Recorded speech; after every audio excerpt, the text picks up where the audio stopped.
So welcome to my third English YouTube video on Jujutsu Kaisen manga series. In this video, I'm gonna explain the second part of the greatest fight in Jujutsu Kaisen manga. The fight between Gojo Satoru and Ryomen Sukuna. In this video, their domain clash reaches its climax. And we're about to witness some of the best action manga panels you've ever seen. My duty in this YouTube channel is to make the experience of reading mangas much more enjoyable. So if you're into the subject, make sure to hit the like and subscribe button so you don't miss the future videos. The manga chapters explained in this video are now shown in the screen, and without further ado, let's get started. The thing that happened in the last part of the previous video was that after multiple domain clashes, Gojo Satoru finally managed to beat Sukuna in a domain clash, where he created a super tiny barrier, and now I'm gonna explain what actually happened that led Gojo Satoru to this domain victory. Two things happened here simultaneously. Sukuna destroyed Gojo's domain from outside, just like the previous domain clashes, but the point in this domain clash is that Gojo Satoru damaged Sukuna enough that he couldn't maintain his own domain. Actually, Gojo Satoru knew that his domain barrier is going to crumble, so in a certain time period, he damaged Sukuna enough that Sukuna could not maintain his domain anymore. Beside from their overpowered curse techniques, Gojo and Sukuna are just geniuses in terms of battle IQ. Everyone in the Jujutsu gang is freaked out of what Gojo Satoru just did. Kusakabe says, how long did Gojo's barrier last? Did anyone time it? Meimei says 3 minutes and 9 seconds. Exactly 3 minutes after the barrier shrunk. Higuruma says, since their both domains are down, neither can use curse technique for a time. But Maki says, Gojo can heal a burnt out curse technique with reverse curse technique, so he'll act first. But Sukuna can also use reverse curse technique. Yuta here says, well, so can I. Like I said, I don't have the ability to recover a burnt out curse technique like Gojo sensei. And Angel says, yes, but Gojo already showed it to Sukuna. Which means Sukuna used Kenjaku to turn his soul into a cursed object and divided it among 20 fingers. And that single occasion was enough for him to learn how to become a cursed object. And that convinces us to believe that Sukuna can also repair a burnt out curse technique with his own reverse curse technique. At this moment, they just do some hand-to-hand combat, they run after each other, throw some stones and rocks at each other, and here Gojo says with himself, why? Sukuna is only activating curse techniques granted by the domain. Please listen so carefully at this part because it's a very important moment of the fight. Gojo continues, when the domain's internal and external conditions were reversed, which decreased the resistance to pressure from the inside, he decided to take a risky move rather than trying to break the barrier from inside. At the time our can't miss attacks negate each other inside the domain, Sukuna has no means of attack other than amplification for defeating my limitless curse technique. That gives me a very huge advantage. Inside the domain, he also cannot use an architectural structure to attack like before. I proceeded as if I had the advantage during the 3 minutes until the domain got destroyed from outside. So why isn't Sukuna trying to use the 10 shadows technique, specifically Mahoraga inside the domain? Could it be that Sukuna remembers my conversation with Megumi and knows that I know about Mahoraga? Is he afraid I'll waste it in this single move? I know you have too many questions right now about the fight and everything sounds like a mystery, but everything's going to make sense when I go further into the fight. They go for a new domain clash once again, which means Sukuna can also repair a burnt out curse technique with his reverse curse technique. Kusakabe says, during the 3 minutes until Sukuna destroys the outer shell of Gojo's domain from outside, Gojo has to hurt Sukuna enough that Sukuna cannot maintain his own malevolent shrine domain. This was the reason that Gojo won the previous domain clash. Shoko here says, Gojo can immobilize Sukuna by bathing him in unlimited void for just a few seconds. If he can destroy malevolent shrine in 3 minutes or less, Gojo will win. At this time inside the domain, Gojo bombarded Sukuna with his punches. seconds. They run at each other and do some hand-to-hand combat, but Gojo's final goal is to destroy the malevolent shrine before 3 minutes hit. And here Gojo manages to throw Sukuna at malevolent shrine and punches him and the shrine itself to destroy the domain. Kusakabe says, look, the same thing happened right now. Miwa says, does that mean that Gojo is a stronger fighter inside the domain than Sukuna, right? At this time, Gojo punches Sukuna and throws him in the lamppost. I know that all of you guys are wondering that why Sukuna is holding himself back and is not seriously attacking Gojo. I'm gonna explain the reason to you very soon. They do another domain clash. As the previous one, Gojo opens a very tiny domain. Everyone asks what just happened, and Yuta says maybe this time Gojo senses domain was slightly faster. Curse technique repair lags depending on the degree of physical healing. The difference was just less than 0.01 seconds. But after all, after doing multiple domain clashes, the unlimited void hit at Sukuna. At this moment, when Sukuna's brain is flooded by the informations of unlimited void, Gojo pierces Sukuna's chest.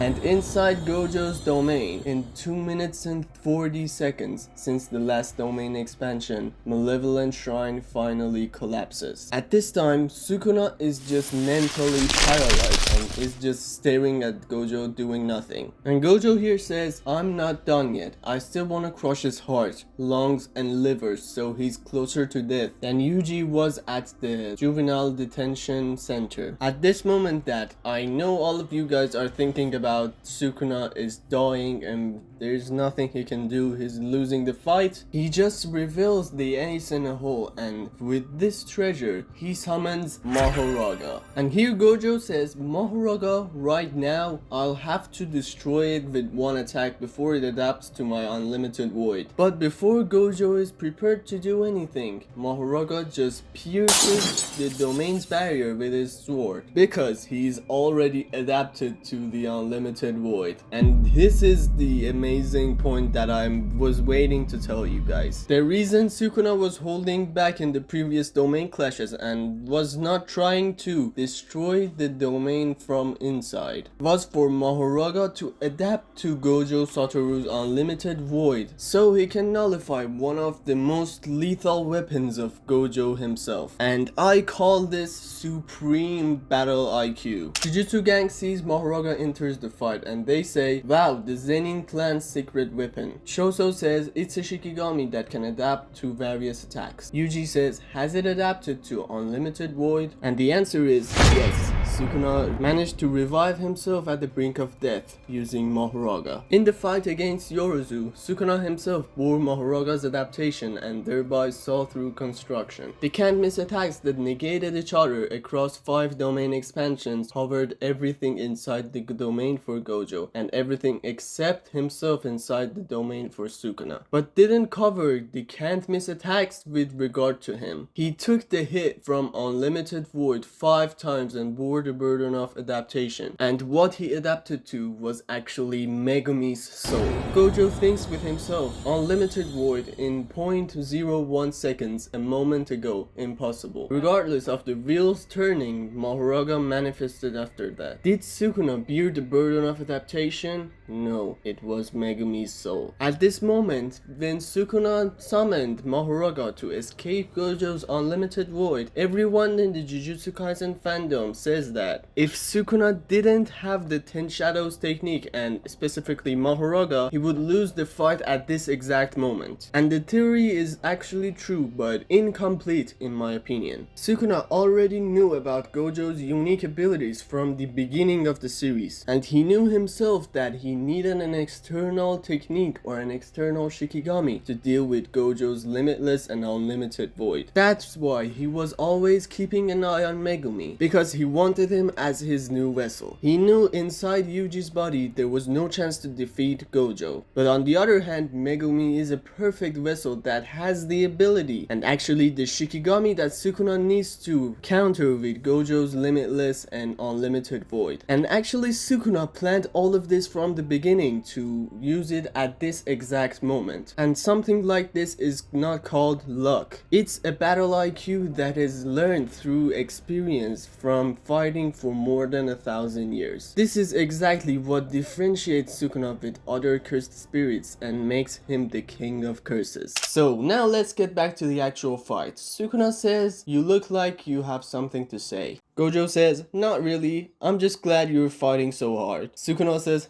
"Not as hard as you, of course." To be frank, I thought a curse technique effect like Unlimited Void, which only activates inside a domain, would be difficult to handle, so I wanted to read you off that first move. While not using domain amplification inside a domain, I used 10 Shadows technique to have Megumi shoulder the adaptation. As a result, I couldn't use curse techniques aside from what's given to the domain, but it was worth it. And Gojo here says, "But I bet you only had him shoulder the process of adaptation and not the results." Sukuna, neither you nor Megumi's soul have adapted to Unlimited Void. If I open my domain again, you will have to bring out Mahoraga. My next attack will end this. And this is where both Gojo and Sukuna are gonna get hugely surprised. This time where Gojo Satoru tries to open his domain for the 6th time, his nose starts bleeding and he's not able to open his domain anymore. And now I'm gonna explain to you why this happens. Sukuna says, by using reverse curse technique to repair a burnt out innate domain, you pushed yourself too far. Curse techniques are engraved somewhere around the right prefrontal cortex. Actually, the point is that you were destroying your brain with cursed energy and healing it with reverse curse technique to reset a burnt out curse technique. Yuta says, "No way, doing that even once would be too risky." Kusakabe says, "The brain is like a black box system, especially when it comes to curse techniques. It is not easy to heal." And Choso here says, "So he almost died 4 times," and it is true. Gojo Satoru was also at the brink of death for 4 times. Shoko says, "I thought Gojo was used to healing his brain, but if after effects are manifesting, then Sukuna is better off for having done it less." Sukuna says, "After all, your flesh and bones have some limits. Even if you manage to open a domain, you'll die right after it, or you won't have the precision enough to combat me. Next time, I'll close the domain with a barrier.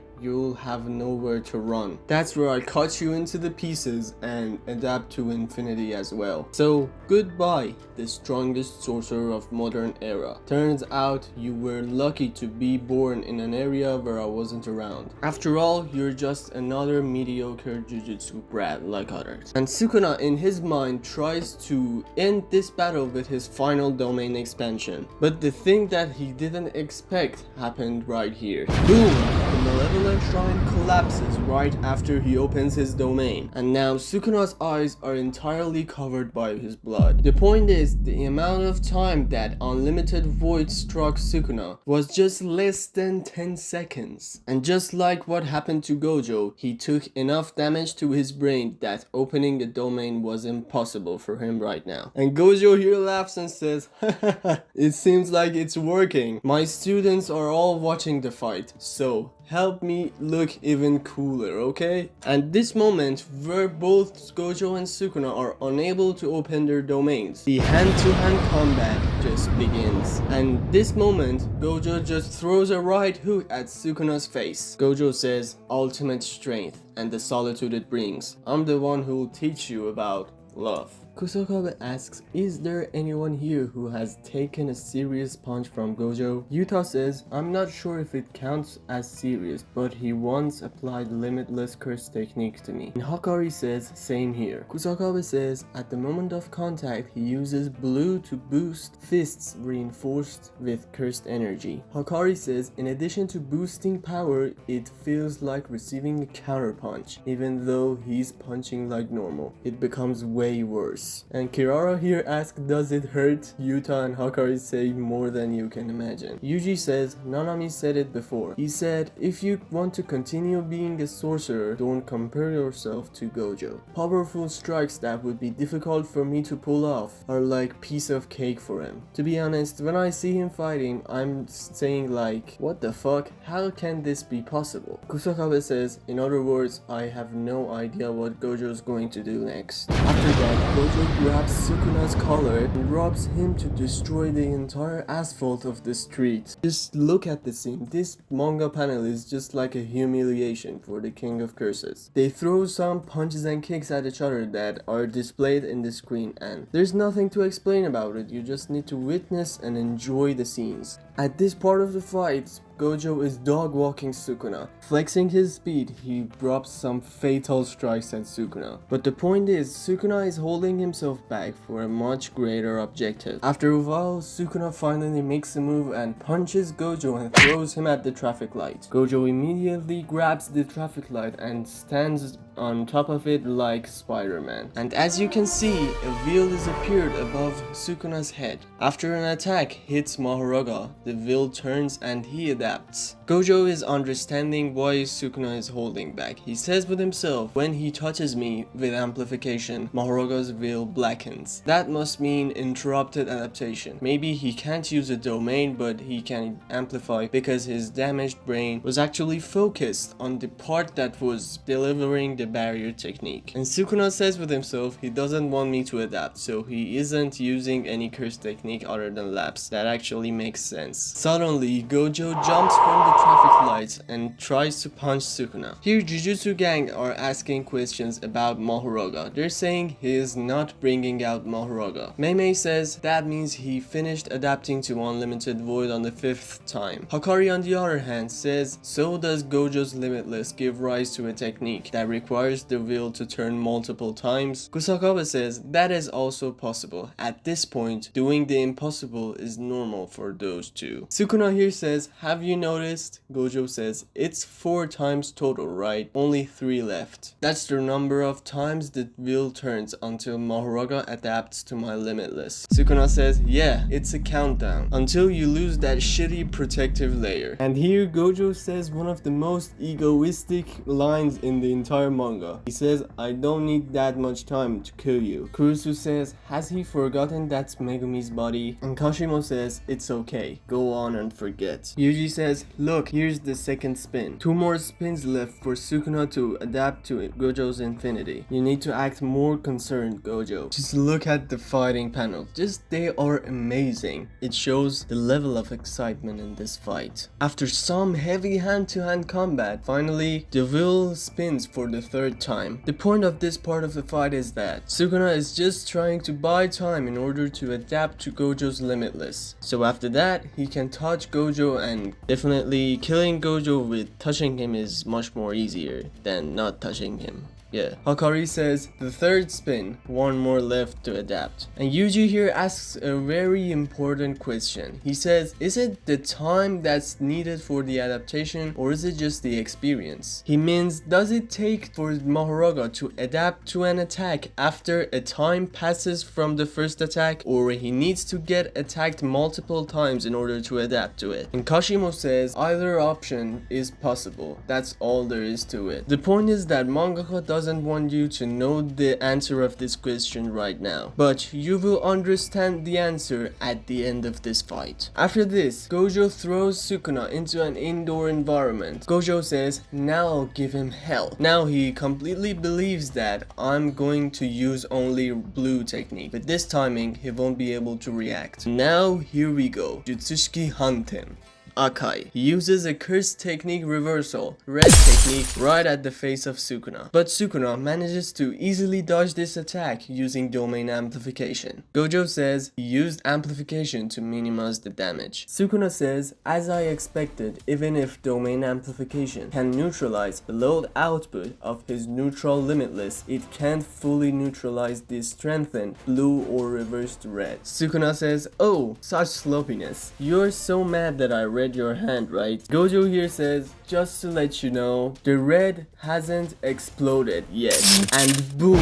Gojo's red technique just exploded behind the eyes of Sukuna. What a badass move from Gojo. Actually, he did plan to have a red strike after it turns around the entire building. And after Sukuna was just trying to analyze what the hell actually happened to him, Gojo surprises everyone, including Sukuna himself, with a thunderous black flash. Here is the most most exciting part of the fight. Gojo just smashed a fatal blow at Sukuna. The veil above Sukuna's head just fell down. But the thing that everyone in the Jujutsu gang and Gojo himself was terrified of actually happens. And Sukuna, or better to say, Mahoraga, manages to adapt to Gojo's limitless. And here we go. Mahoraga comes out of Gojo's shadow and pierces through his left shoulder. The Jujutsu gang is starting to worry about Gojo. They say it's not over yet. Sukuna, adapting to Gojo's infinity, just made them even. Shoko says his healing is gradually slowing down. Being able to fire red doesn't mean he can't use reverse curse technique, but his output is sharply decreasing. Sorry, that's also true for Sukuna, whose brain has suffered damage. Even though the opponent was the king of curses, said to be the strongest in history, a thought nobody considered possible began to spread. Gojo Satoru can lose, and Gojo himself was also aware of that prospect. Gojo thinks with himself, when was the last time I felt something like this? Yeah, obvious answer. It was the time that I fought Toji. Yet along with the signs of defeat came an undeniable feeling of satisfaction. Gojo just threw the left hook at Mahoraga's face, giving him time to perform this technique. Phase, Paramita, Pillar of Light, Curse Technique Reversal, Red. But before Gojo lands his attack, Sukuna summons the numerous amount of rabbits, which are one of Megumi's Shikigamis. Gojo here says, are you still hurting from backflash? Well, time for you to come out of hiding, King of Curses. Gojo thinks with himself. He says, Mahoraga has adapted to my limitless, so it's on the offensive. Sukuna doesn't want me to destroy it, so he is on the offensive. And his objective is to make an opening so Mahoraga can attack. At this moment, Sukuna's first objective is to distract Gojo from him and Mahoraga, so he throws a fire extinguisher to vaporize the entire area so he can suddenly attack. And yeah, believe it or not, he's using the piercing blood technique, which is a technique for Kamo clan. He gets the water used by Megumi's elephant Shikigami and pierces it through his opponent. Gojo, simultaneously fighting with Mahoraga and Sukuna, is starting to analyze what's actually happening. He thinks instead of merely providing support, Sukuna will also attack when Mahoraga negates my limitless. So this means it's a 2v1 fight. So what's the point of deploying a Shikigami's power without manifesting the Shikigami itself? Moves like piercing blood, making use of max elephant requires skill on my level. This part of explanation is very important to the fight, so listen carefully. Regardless of what comes with the domain, he can't use Malevolent Shrine and 10 Shadows at the same time. He may have been able to simultaneously draw on a Shikigami besides Mahoraga because he's adapted to my limitless and has enough resources left over for a curse technique. That means adapting to reverse red will take time compared to the curse technique lapse, and that's better for me than Mahoraga restricting my moves. And Sukuna here says, don't get the wrong idea. This is not a 2v1 fight. This is a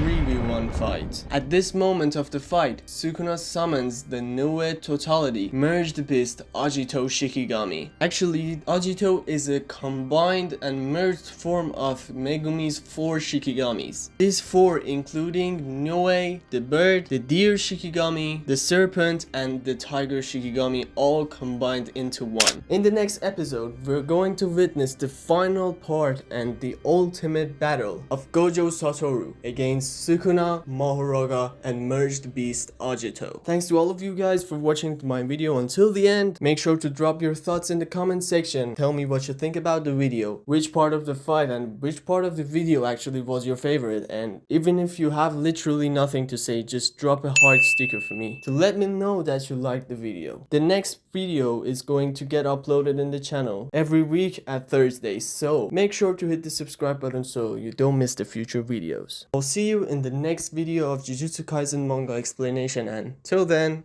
peace out.